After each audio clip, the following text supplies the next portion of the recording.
So you're trying to open your chakras. You just found out about them, or you've been trying to work on them and you don't feel like you have any success. You came to the right place. This is going to be Chakra 101. I'm taking you back to the basics so that we can take you even further.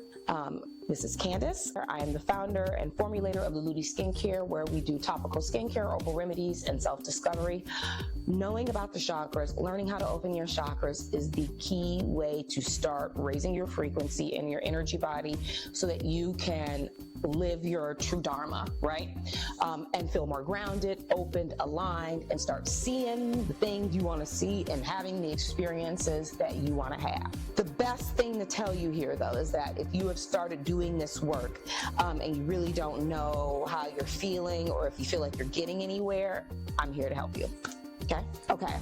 So the first thing that I want to talk to you about is knowing your body. You can't really start doing chakra work if you are not embodied. What do I mean when I say that? If you consider your chakras to be like the center point, the center vortex, the center black hole, that is literally all of the energy is culminating to those key places and acting as almost highways to then take it to your nadis and your acupuncture points and all of these other energy lines in your body. But these serve as like key portals. The strongest points of energy are towards the center when you are actually existing presently within your body. A lot of us are living outside of our bodies. What does that mean? It's like our sensory field, where our focus of attention is either in our brains or outside, considered outside of our auric field, while not necessarily considering or attaching ourselves to the remainder of it. When you are properly opening your channels, the energy flows so strongly from within that your consciousness emanates out automatically, but you could still place your consciousness in singular places even if you're not aware of it, and you're not focusing all of your attention on all of your energy source. So you really need to focus on embodying, feeling into your body. Sometimes that means just thinking of your toes and letting them tingle, and considering the bottom of your feet or the top of your knee and allowing your consciousness to go there. The most important thing that I can tell you about this is the second tip, is that where your energy goes, your energy flows. I'm going to say that in every video I do, I think, because it's pertinent.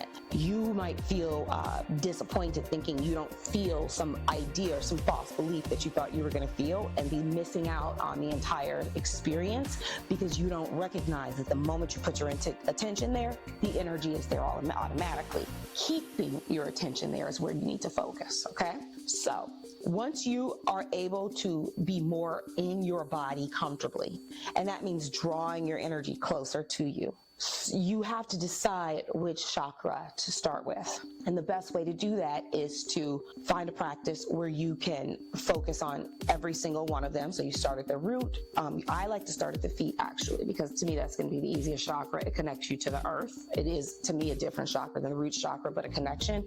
And you can always plant your feet in the earth doing earthing, and that is a connection to a chakra point, okay? And it's going to strengthen up this bottom of your body.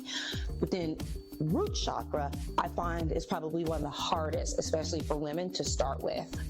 Sacral chakra is because our emotions are so in our gut, is usually a good place to start. And what you want to do is go through, say, root, the sacral, the solar plexus, the heart, the throat, the third eye, and the crown. And you want to see where your energy and your attention easily goes. Start there. The one that's the easiest, okay? Give yourself a place for success. What do you do when you get there? Okay, so third is you take your attention to that chakra, okay? And you place yourself at the center or the closest to the center that you can feel. What are you feeling for? A tingling sensation, a tickle, a toughness, a pressure. It can feel like almost like butterflies, or a tension. The tighter it feels, the more it is closed. Once you go to that point, there will be a moment where you almost feel inside your body like it's opening and expanding. And that is when you will know it will be a flood of energy there, and you can feel the difference. you have a front chakra and a back, like the chakra is at the center and it's emanating all directions. It's not just pulling from one direction. So be sure that you focus on the back as much as the front, and I even like to say the sides, okay?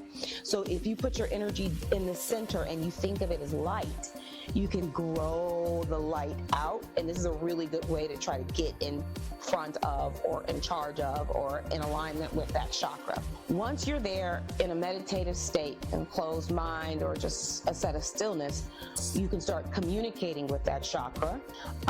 Or another fun exercise is to treat it like a black hole and start diving into it. And you'll just keep going. And then when you reach a point where you feel like you stop, dive again. See how far in you can get. It's almost like you're opening up something, and that energy will automatically flood out, and you will have that experience at some point. It's not an automatic thing, but it is definitely, you will feel the sensational difference in your body, and you will feel a lot more open. If you've ever had a Reiki treatment, you know what I'm talking about. And if you've never had an energy healing treatment where someone has placed hands on your chakras, either virtually or in person, that's a really key way to open you up for the first time so that you can automatically know the difference, and then you can tune yourself up like a car. And you'll start noticing the ones that shut down first, second, and third after your session if you follow the protocol, because they do open and close, and it's a lot based on our belief systems, and those are what we are investigating to keep them open, but they give you hints and clues along the way to allow you to go through the process. They're working with you. Yes, you can communicate with the chakra and ask it. You can also feel into the spin.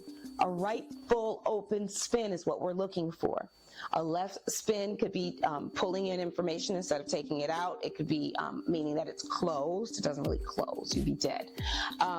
It could wobble. It could be an uneven spin. The best way to fix that is either using a pendulum and focusing on that chakra and saying, I would like you to help me fix this chakra, or sensationally just going in there, feeling on the spin, and then using your intention to turn it the other way. Working on them as centers is great, but you also need to eventually, as you get better, work on the channels that connect them as well, as where the energy flows through going up. That area can also be blocked. The better you get at this, you should start trying to cycle through each chakra on your body, seeing how long you can stay at each point, and then try to open all of them, and then expand that out into your aura, like your onion layers, and see if you can get your energy out, your bubble out really big, okay? Or then shrink yourself down, see if you can get your bubble really small. Start playing with that energy, and it's going to change your life. Again, I'm CanDace. Thank you so much for listening. If you have any questions, comments, concerns, hit me up. If you need an energy reading, link in the bio.